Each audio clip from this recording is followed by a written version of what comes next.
Hey guys, today I'm going to be doing my May wrap-up and my June TBR. The month of May I was only able to read 8 books, which is not that great compared to April where I read 14 books. 8 books is good considering, but 14 books was a feat and amazing to me. So I was kind of hoping that I would do just as well, but sadly didn't happen. And a lot of that had to do with the fact that I had just finished a book series at the beginning of this month, and I think that I was just lacking in the mood to really get into a lot of books. And besides all that, every book that I picked up just wasn't hitting me the right way, or it was just a really poorly done book, so it just really didn't help my reading experience for the month of May. But let's just get on to the wrap-up. First 2 books that I read this month were the last 2 books in the Harry Potter series, The Half-Blood Prince, which I gave 5 stars, and Deathly Hallows, which I gave 4 stars. The series on a whole, I give 4.5 stars. I really did like this series, but there were some issues. And a lot of the issues that I had was the romance between Harry and Ginny. I do agree with what a lot of people are saying, which is that the romance between Harry and Ginny was very unnecessary and very abrupt and just out of the blue. Harry never thought of Ginny in that way. Never, until that one book. I think it was either Order of the Phoenix or the one right after that, where they were dating. They started dating, and all of a sudden he was like, oh, I love her. And you never saw his mindset changing when it came to how he saw Ginny. We really need this romance, and I didn't really think that we did.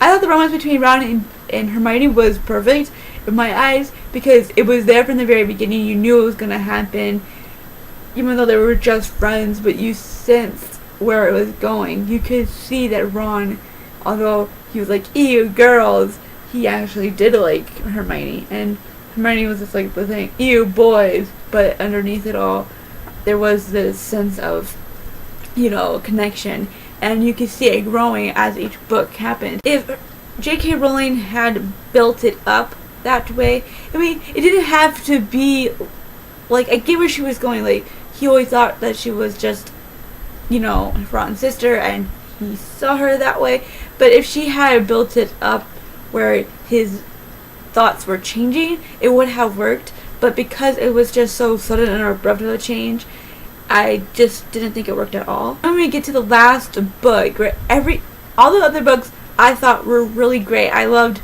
the build up to the finale. I loved that the books slowly changed into a darker and more mature reading, and I think that was perfect because as each book came out, the people who were reading the book were actually growing alongside Harry. So it was a perfect change in the way she was writing the book, where once it got to the 4th book, it started to feel more darker, and she was delving more deeper into the story and making the books more bigger, and the stories became more complex as we went along. I like that. I appreciate that she didn't hold back the story to be a completely children's book, whereas the first year was like that. So I appreciate how she grew the story in that sense. But once we get to the last book, you can see there's a lot of shortfalls. I think I said that wrong. When it came to this book, I was expecting something really, really, really big when it came to the last showdown with Voldemort and Harry. I get the whole part when they're in the woods and then all that happens. I get it. But then when they have that final showdown, it was just like, they're gone. It was so anticlimactic for me. And I was like, no. And then we don't even know what really happens to Harry. 19 years later, he's married to Ginny. They have 3 kids. Ron and Hermione's married and they have 2 kids, I think. And it's just like, what happened? We don't even know what his job is, and I think that everybody wanted to know that. It's like, don't we want to know, where did he go right after? What did he do? What job did he take? I mean, that's a major thing, because he wanted to be an Auror, but I don't think he could really become an Auror after all of that. I mean, he would have been perfect as an Auror, but considering the fact that he got married, I don't think he became an Auror, so what did he do? Or what did he become? And then we have Teddy Lupin, his godson. I have a sense that he didn't take him in, but why did he not take him in? What happened to Teddy Lupin? And he's mentioned in the epilogue, but here's what's so strange. He should have been at least 6 to 8 months old at the end of the battle. When we get to the epilogue, it looks like he's still a student, but he should technically be 19 years old. Considering that this is 19 years after the epilogue, it should be that he's 19. So there's a lot of plot holes when it came to the ending, and it really just didn't have that big bang that I was expecting for the ending of the series. So that closes out those first 2 books in the month of May that I've read. The third book I read in the month of May was Macbeth by William Shakespeare. I'm not going to give you a synopsis for this one, just like I didn't with Harry Potter, because everybody should know what they're about. Macbeth is a very interesting read for me, mainly just with the way Macbeth and his wife kind of flip-flopped, because from the very beginning, when he started thinking of killing the king, you're just like, he's such a wimp, you're the one that wanted to do this, yet your wife is basically in charge of everything. It doesn't seem right because you're the one that wanted to do it, and then you're like, oh, I don't want to do it, and she's like, get a backbone and do it. And it looks like he's gonna go crazy because he starts seeing the ghost of Banquo and all that, but then she's the one that kills herself. Like, she goes completely insane and kills herself. Beth is like, I'm going to fight to the very end, and it's just like, it was very interesting to see how they kind of flip-flopped the roles, I guess, because it didn't seem like it would go that way, but it did. So I think, since it was more of an interesting character study for me, the story itself, it was kind of thin, I think. But it is a play, and I think that if I saw it either in film form or in a play form, I probably would be able to appreciate it much more. I did give it 4 stars because it held my attention. I appreciated the story overall, even though I did feel that it didn't have enough meat for me. And because of the character study part and just how entertaining Macbeth and the lady what really was, it was just brilliant for me. So the next book that I read in the month of May is Emma by Jane Austen, which is about a girl named Emma who has been really spoiled all her life by an overindulgent father, and she believes that she's a great matchmaker. And after succeeding in marrying off her governess, she sets her eyes on another person, and she chooses a man who she thinks is going to be a great ideal for marriage, and she starts mentoring a woman who already has her eyes on another man, I believe, basically. And then by trying to set them up, she sets a lot of bad actions going. I really did not like this book just because the story didn't really captivate me. It didn't grab me in any way. The characters weren't all that great to me. Mr. Knightley was okay because he was the most realistic in my eyes, but overall I just couldn't really get into the characters. I couldn't connect or relate to Emma at all. And I know a lot of people who don't like this book don't like her, but the one person I really do not like in all of them is her father. He is an overindulgent, selfish, pathetic, puny person. I can't stand how he treats his daughter. Treats her like a weak, sick person. I mean, he treats everybody like that, but especially her. He spoils her to no end.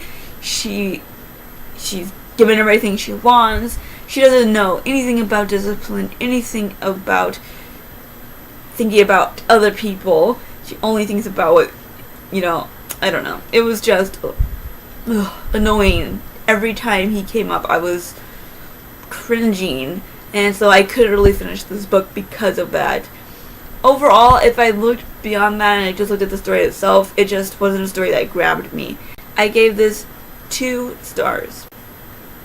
Then I tried to read The Women by T.C. Boyle, which is a fictional representation of a real person named Frank Lloyd Wright, and he was a famous architect, I believe. T.C. Boyle decides to delve into the 3 wives and 1 mistress that Frank Lloyd Wright had, and all that craziness. But it was a major fail for me, because for one thing, all I could hear through his writing was, look at me, I can use big words.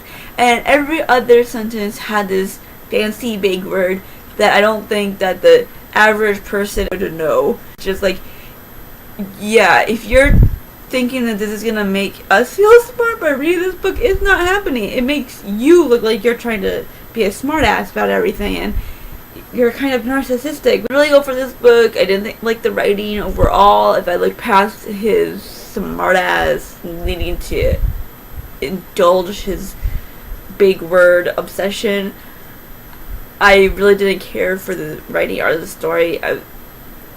I'm just thankful that I didn't spend a lot of money. I only spent $1 on that book, so I don't feel like it was too much of a waste for me. So the rating for that one was 1 star. Then I read The Secret Garden by Frances Hodgson Burnett. And this is about a girl named Mary Lennox who lived in India, where she became a very spoiled child.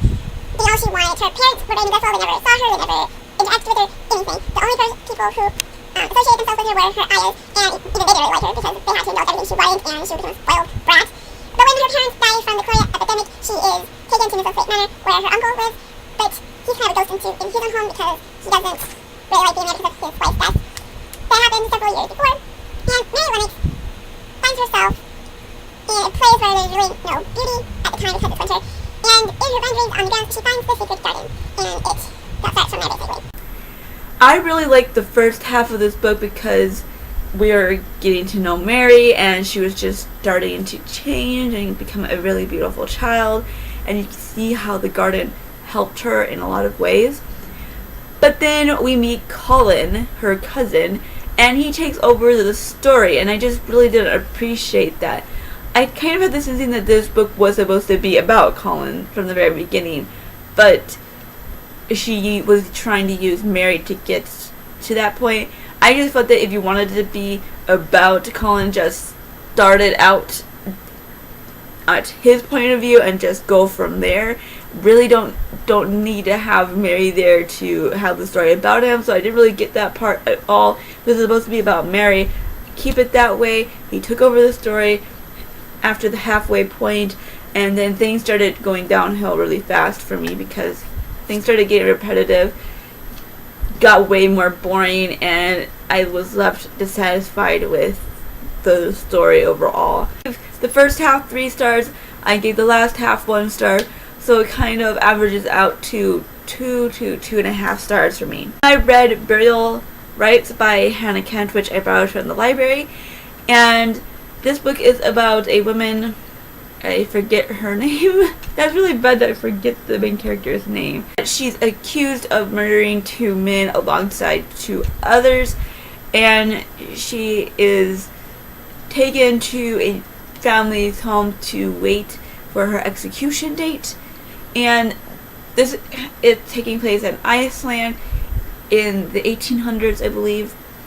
So things are very different to the way they are now. The book deals with the relationship between her and the family and the mystery of, did she really commit the crime, and how are they going to deal with her story, kind of a thing like that. And although I really loved her writing, like, this is what will definitely make me look forward to another book of hers, is her writing. The story did land for me in some things. I feel like she could have dug deeper into the dynamics of the family and the relationship to this woman. Also, I felt that with the younger sister, there was a lot of emotions going on with her when it came to the women, but we never really saw what it was coming from, why, and where it's all heading to. It just felt lackluster in that, and I think that she could have done so much more. If I had dug deeper, this story could have been more complex and more beautiful than it was.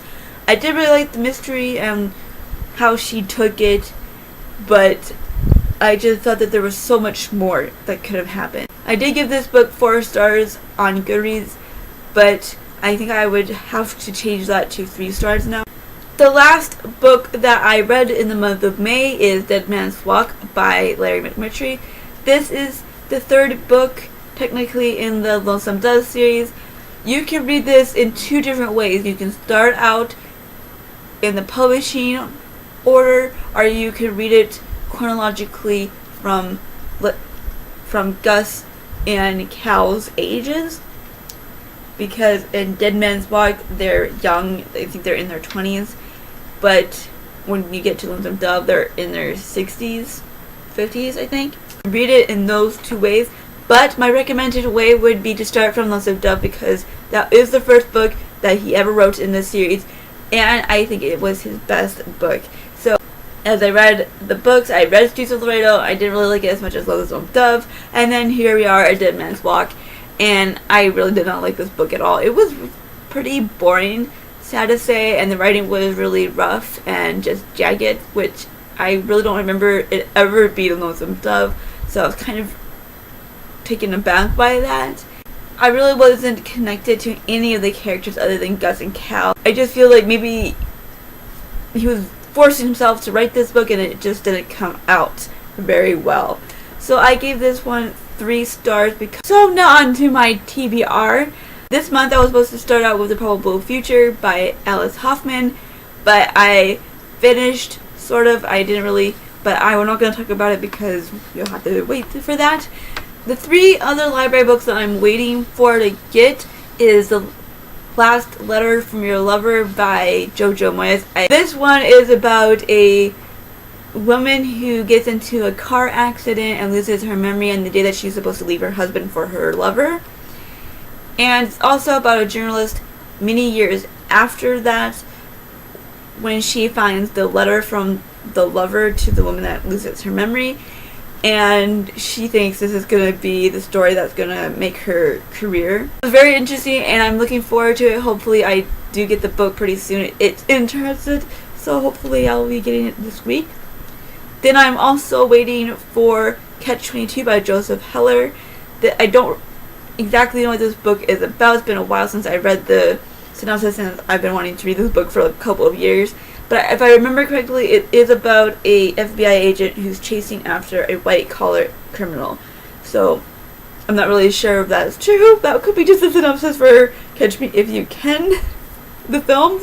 3 by Truman Capote. Mainly I wanted Breakfast by Tiffany's, but because it is a short story, I'll be getting it in a collection of 3. That being the 3rd. There's 2 other short stories in there. I forget the names of it, but I am looking forward to reading all of them. The book that I am currently reading is Snowflower and the Secret Fan by Lisa C. Just my thoughts and questions there. This is about Lily and Snowflower and the Secret Fan.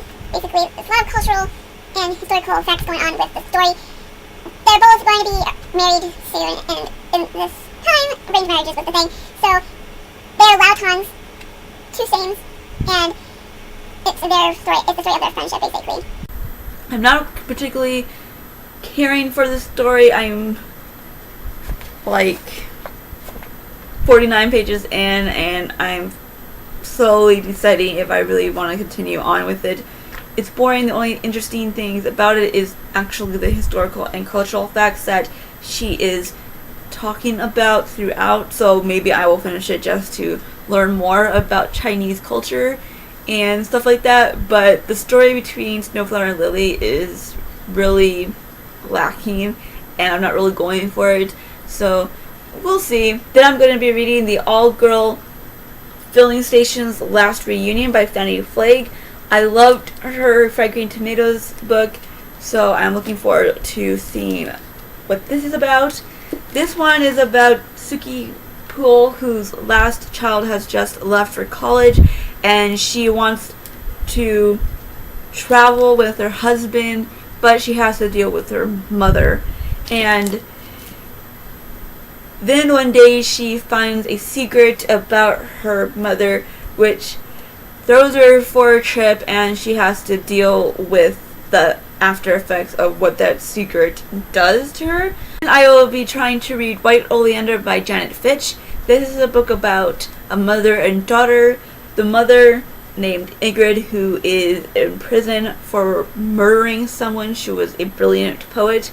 And her daughter Astrid, who after her imprisonment is being forced from foster home to foster home. It's just about her journey through them and the lessons that she's learned, and I think the relationship dynamics between her and her mother.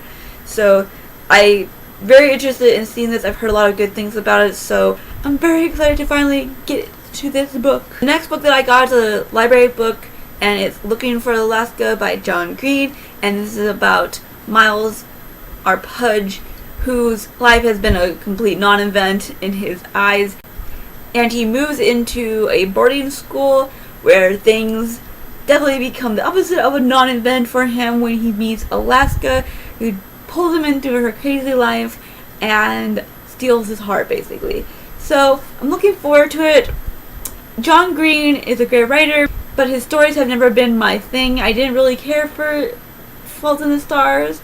I didn't really care for The Abundance of Catherines, which were the only two other books I've read of his. So I'm hoping that Looking for Alaska will be better than those two. Then I will be trying to read Now You See Her by James Patterson and Michael Ledwidge.